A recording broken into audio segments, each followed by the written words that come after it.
Well, hello there and good evening. It's actually Wednesday evening, and I had a couple of observations, and I wanted to ask a question. Is it illegal to blow around a corner while you're driving in Grenada? Is there a law against blowing around a corner, especially corners where visibility is low? Is there a law against blowing around a corner? Because nobody does it. I mean, it's crazy. And there's so many corners. And a simple thing like just blowing around a corner could help prevent a lot of accidents. But nobody blows around a corner. Instead, everyone barrels around a corner at full speed. I mean, it's crazy. It's not laughable, but it's crazy. You know, when you had guys like Stroudy, Officer Stroudy, back in the days, teaching people how to drive, these were the fundamentals. Blow around a corner. You know what I'm saying? These were fundamentals that were taught. So I don't know who's teaching these guys how to drive now these days, but it's crazy. Nobody blows around a corner. I don't know. Probably you should think of blowing around a corner.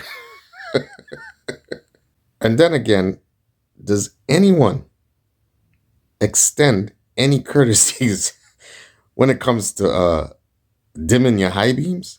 Does anybody dim their high beams when they're approaching another car? Because I think I was the idiot. I think I was the only one that was doing it. So I felt foolish, because no one extends courtesies when they're approaching another vehicle. I mean, they're coming at you full blast, high beam, full blast. Nobody dims their lights. I don't know. Probably I'm wrong. Probably I don't know what I'm doing. Okay, and I had a little observation. And, I had seen a video some time ago where there was some heavy rains and Central Tunnel flooded. There was tons of water, and I kind of understood why. I looked at it and I understood why, because I drove through it. And it's going to happen again. And I noticed that the exit of the tunnel, it's full with a bunch of potholes. And of course, a lot of it, more than likely, is from the water damage and all the settling of water at the exit of the tunnel. And I had a little video, and you should take a look at it and you see what I'm talking about. The road in front of the tunnel slopes back into the tunnel. That's really weird. The road in front of the tunnel slopes back into the tunnel. So whenever there's a rain, every bit of surface runoff from that rain is going to flow back into the tunnel.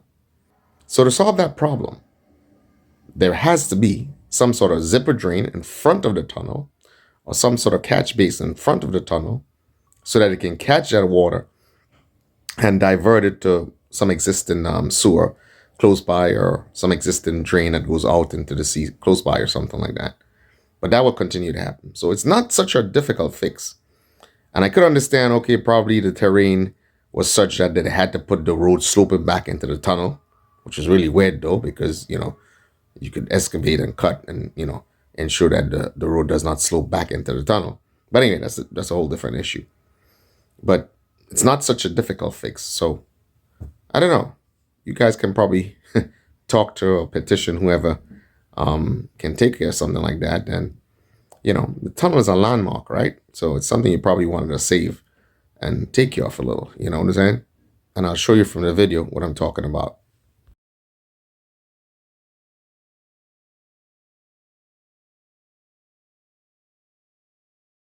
So there it is. As you can see, the road in front of the tunnel slopes back into the tunnel, as I said. And there's no way, there's nowhere the water is going to go except back into the tunnel. So there you have it. Just my humble observations.